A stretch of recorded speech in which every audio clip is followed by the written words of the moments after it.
Attention, cette bande vidéo, ainsi que le matériel qui l'accompagne, sont la propriété exclusive de la Fondation SCP. Elle est exclusivement destinée à son personnel, dans le but premier de confiner SCP. Si vous ne faites pas partie du personnel de la Fondation, merci de suivre les instructions suivantes. Vous devez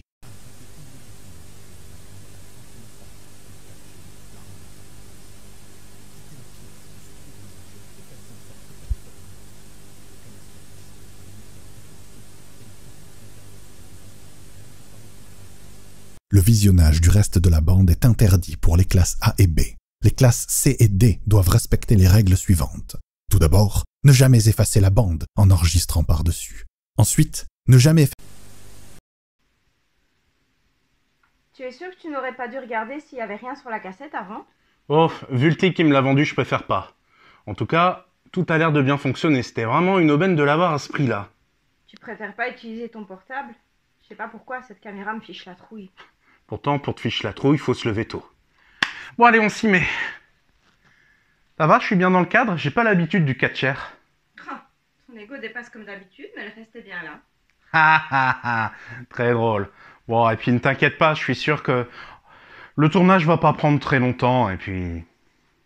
Qu'est-ce qui pourrait mal... Et salut à tous et bienvenue dans ce nouveau Cantu Review un petit peu spécial. Déjà, pas de gag d'intro, mais surtout c'est le retour de l'épisode spécial Halloween sur la chaîne. Et en plus, petite nouveauté supplémentaire, je vais vous parler aujourd'hui de jeux de rôle. Alors, il me faudrait une autre et beaucoup plus longue vidéo pour vous décrire ce qu'est le jeu de rôle dans la sphère ludique. Cependant, je vais essayer de vous faire un petit résumé pour que ceux d'entre vous qui n'ont jamais pratiqué cette activité puissent avoir une vision un petit peu plus claire de quoi je parle. Le jeu de rôle est une activité essentiellement basée sur le côté narratif et sur de l'immersion. Au centre, il y a le maître ou la maîtresse de jeu, plus simplement appelé MJ, qui va vous raconter une histoire, un univers, avec des personnages qui va peupler ce dit univers, et tout un contexte et une aventure qui va s'y dérouler. Les joueurs et les joueuses vont eux incarner des personnages dans cet univers. Ces personnages n'ont pas besoin d'être la copie conforme des joueurs et joueuses. Ils peuvent avoir un sexe, un physique ou des capacités différentes. À savoir par rapport à ces personnages que l'une des règles un petit peu tacites est de quand même faire des personnages qui ont un lien avec l'univers dans lequel on joue. Par exemple, on va éviter d'avoir Naruto dans un univers cyberpunk, quoique ça a dû probablement se passer à un moment donné. Lors d'une partie, le MJ va donc décrire une situation où les personnages vont pouvoir évoluer. Les joueurs et les joueuses vont décrire les actions des dits personnages et c'est le MJ qui va réagir en disant ce qu'il se passe réellement dans l'univers du jeu de rôle. Alors, sous cette forme-là, qui est un petit peu purement orale, vous avez peut-être expérimenté quelque chose de similaire, que ce soit durant une formation en entreprise ou durant une thérapie.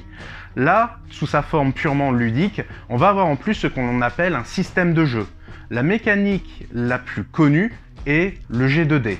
En fait, le système de jeu va venir ajouter un petit peu de piment, non seulement un cadre pour les différentes actions des joueurs et joueuses, mais surtout de pouvoir pimenter, comme je le disais, un petit peu la partie, notamment avec les mécaniques de jeu. Si je reprends le jet de dés, imaginons que moi, en tant que joueur, je veux que mon personnage défonce une porte qui est fermée à clé. Dans ce cas-là, le MJ va me dire « Très bien, tu vas me faire un jet de dés pour voir si cela fonctionne ou pas ». Bien sûr, le résultat ne va pas être basé uniquement sur le hasard. Il va y avoir des caractéristiques de mon personnage qui vont rentrer en jeu pour savoir si j'ai plus ou moins de difficultés à pouvoir défoncer la porte.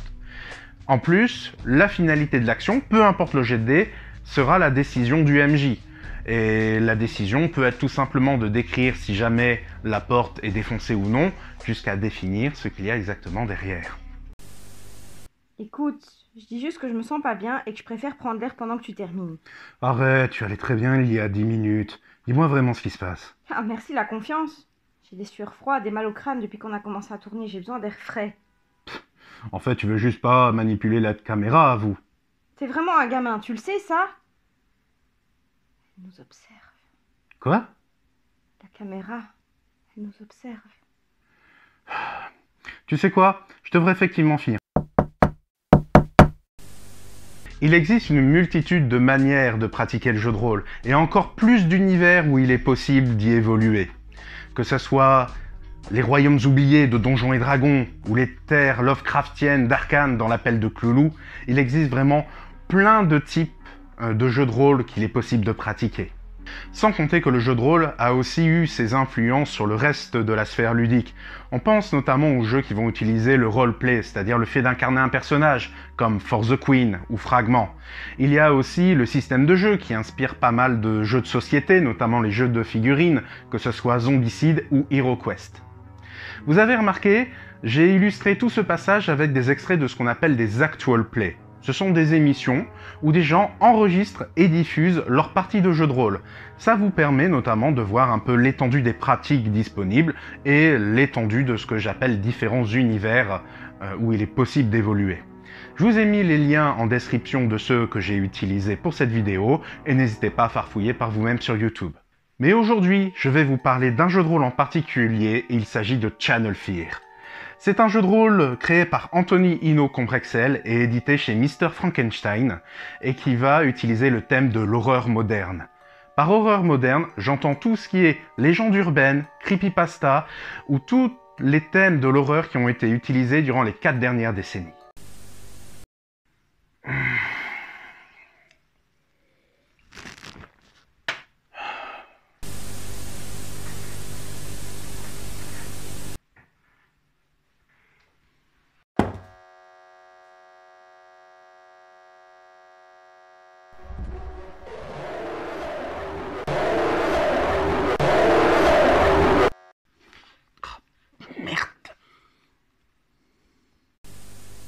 Channel Fear se présente comme un serial. Comprenez par là qu'il existe actuellement 10 scénarios officiels qui représentent chacun une partie entre 2 et 4 heures et qu'il est surtout possible de pouvoir jouer indépendamment.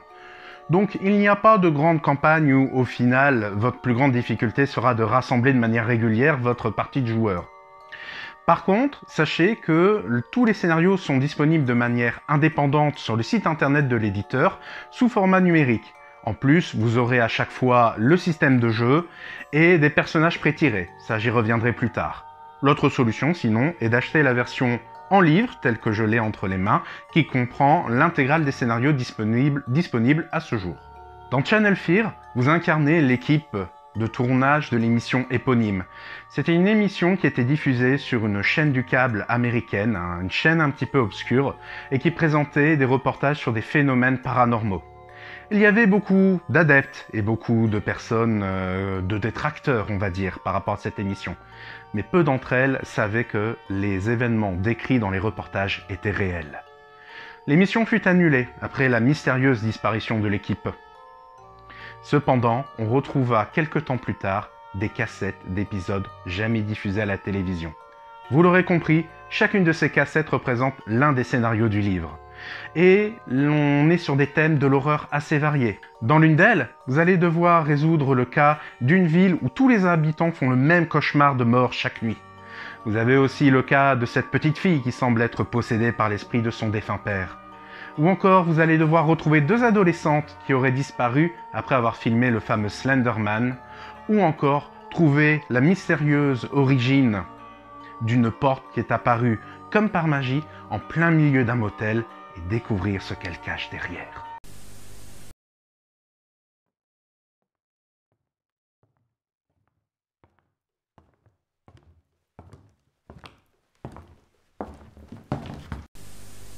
Sachez que les synopsis que je viens de vous décrire ne sont qu'une petite partie des histoires disponibles dans le livre. Comme vous le voyez, on fait appel à pas mal de thèmes de l'horreur, notamment le plus présent est celui du found footage, ne serait-ce que par le fait que l'on retrouve des cassettes vidéo de l'équipe de tournage. Si vous êtes amateur de cinéma, vous connaissez ce genre, que ce soit par des films comme le projet Blair Witch ou Paranormal Activity. Maintenant, nous allons expliquer un petit peu le système de jeu. Pour les connaisseurs, c'est un dérivé du Corpus Mechanicus. Cependant, malgré le nom latin un petit peu pompeux, il est très simple et assez facile d'accès. Tout d'abord, votre personnage. En plus de l'identité que vous allez lui donner, il va y avoir ce qu'on appelle des aptitudes et des spécialités. Les aptitudes, c'est tout simplement les forces et faiblesses de votre personnage, que ce soit ses connaissances personnelles, sa force, son sang-froid même. Chacune de ces caractéristiques va avoir un score attribué entre 1 et 6. Les spécialités sont rattachées plutôt à la personnalité de chacun des personnages ou à sa profession. Par exemple, Damien Barnes, qui est exorciste, va avoir des spécialités liées à ses connaissances en démonologie et à sa personnalité assez calme et posée. Ces spécialités, vous les voyez directement avec votre EMJ, cependant elles n'ont pas un score comme les aptitudes, elles sont par contre rattachées à l'une d'entre elles. À la place du score, on va avoir des relances, et ça va me permettre de vous décrire un petit peu plus le système de jet de dés dans Channel Fear. Quand l'EMJ va vous demander un test de jet de dés, vous allez d'abord devoir regarder l'aptitude qu'il vous demande. Par exemple, si je veux faire un test de force, je vais aller voir le score que j'ai en force. Ce score, ça va définir le nombre de dés à 6 faces que je vais pouvoir lancer pour réussir ce test. Je vais prendre un exemple un petit peu plus concret. Si par exemple Damien Barnes doit lutter contre une force maléfique pour éviter d'être possédé, l'EMJ va lui demander de faire un test de la compétence se contrôler, afin de résister à l'attaque spirituelle de l'entité. Dans cette aptitude, il a le score de 3. Il va donc lancer 3 dés. S'il a un score entre 4 et 6, c'est une réussite. Tout autre score est un échec. Non, je vous en supplie. Non, non, non, non, non, non, non, non, non, non, non, non, non, pas ça. Ensuite, l'EMJ va lui dire quelle est la difficulté de l'action, c'est-à-dire le nombre de réussites qu'il doit avoir lors de son jet de dés. Autant vous dire que plus l'action est difficile, plus le nombre de réussites à atteindre sera important. Pour continuer un petit peu sur cet exemple, ici, l'aptitude se contrôler est liée à la spécialité de la volonté. C'est-à-dire qu'avec volonté, j'ai le droit à une relance de dés. Je peux donc prendre l'un des dés de mes résultats et pouvoir le relancer. Sachez que pour un score supérieur à 1, donc par exemple pour une relance de 2 ou de 3, je peux choisir le nombre de dés que je veux relancer ou relancer le même dé plusieurs fois. Il faut encore, par rapport au système, que je vous parle de la santé et des ressources. La santé, le nom va de lui-même, c'est tout simplement votre barre de vie. Vous commencez avec un maximum de 6, et à chaque fois que vous recevez des dégâts, le score descend. Plus vous êtes bas, plus vous allez avoir de malus durant les jets de dés. Les ressources sont un petit peu particulières, ça représente plus votre stamina, votre force à la fois mentale et physique.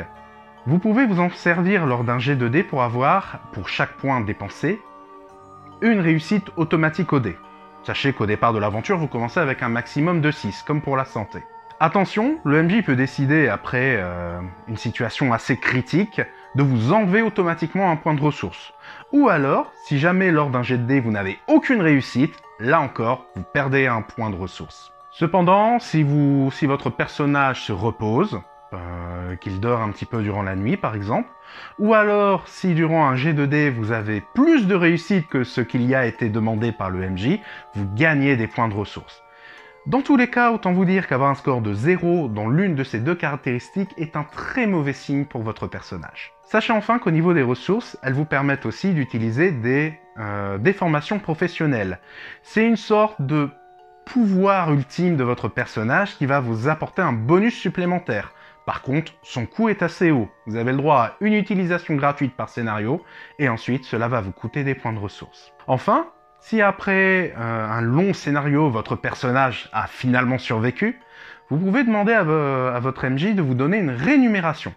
C'est-à-dire des sortes de points d'expérience que vous allez pouvoir dépenser pour améliorer votre score dans une aptitude, rajouter des relances dans une spécialité, ou même ajouter une déformation professionnelle. Il va falloir se la jouer fine pour avoir le plus de points possible.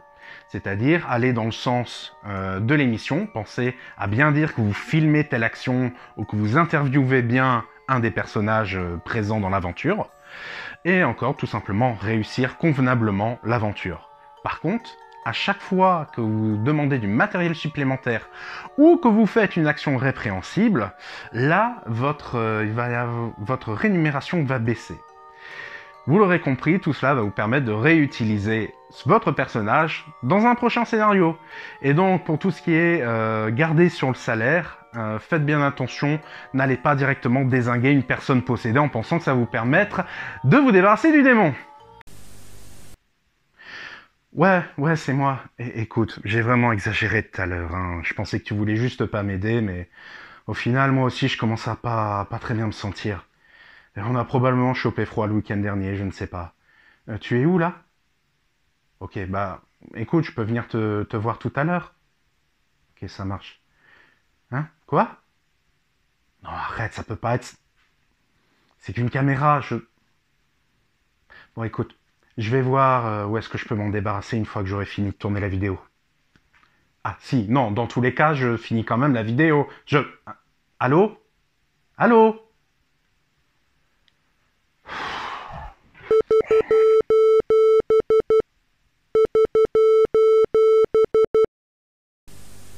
Il faudra encore que je vous explique quelques cas particuliers et le cas des affrontements. Mais avec les informations que je viens de vous donner, vous connaissez déjà les 3/4 du système.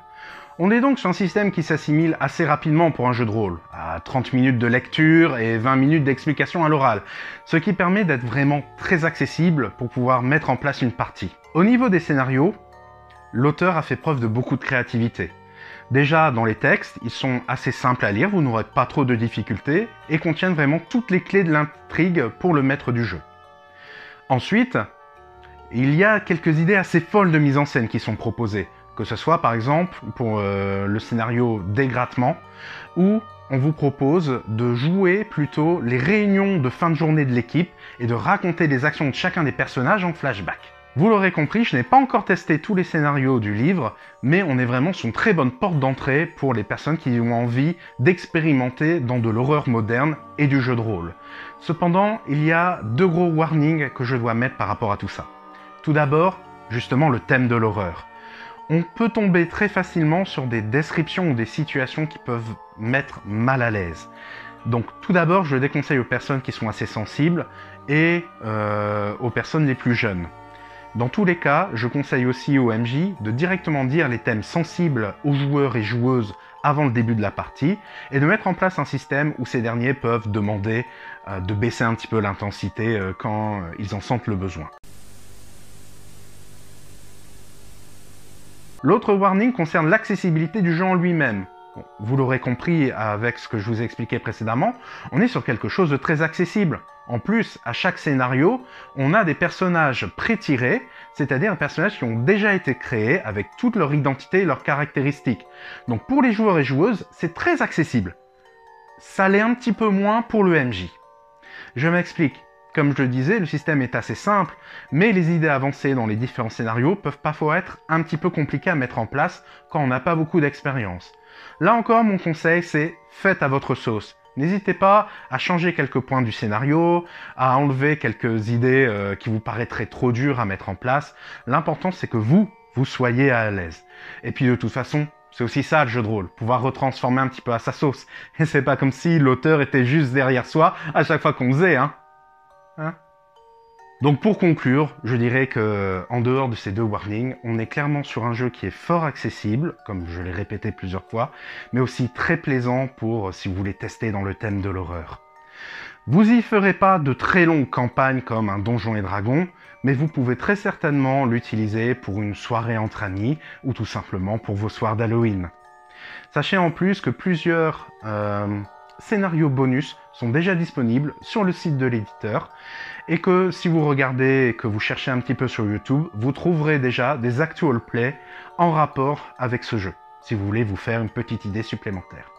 En tout cas, j'espère vous avoir donné envie d'y jeter un petit coup d'œil et surtout, n'oubliez pas que le jeu de rôle, c'est avant tout fait pour pouvoir s'amuser. Voilà, j'espère que vous avez aimé cette vidéo. Si jamais c'est le cas, n'oubliez pas durant votre tour de jeu de liker la vidéo, de commenter, de la partager autour de vous et de vous abonner à la chaîne Jupito Games. Quant à moi, je vous dis à très bientôt, salut à tous et surtout, joyeux Halloween.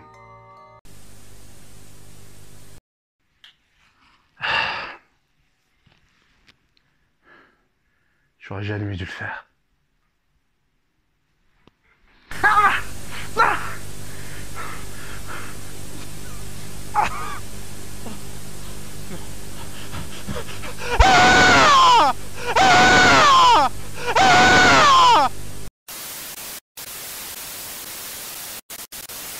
Si vous êtes arrivé à ce moment de la vidéo, peu importe le support de visionnage, vous êtes désormais compromis. Veuillez rester dans la pièce, du personnel qualifié devrait arriver sous peu. Sauf qu'ils ne viendront pas. Mais moi, je suis là. Tu as l'air tendu. Que dirais-tu pour te détendre, de jouer à un jeu ?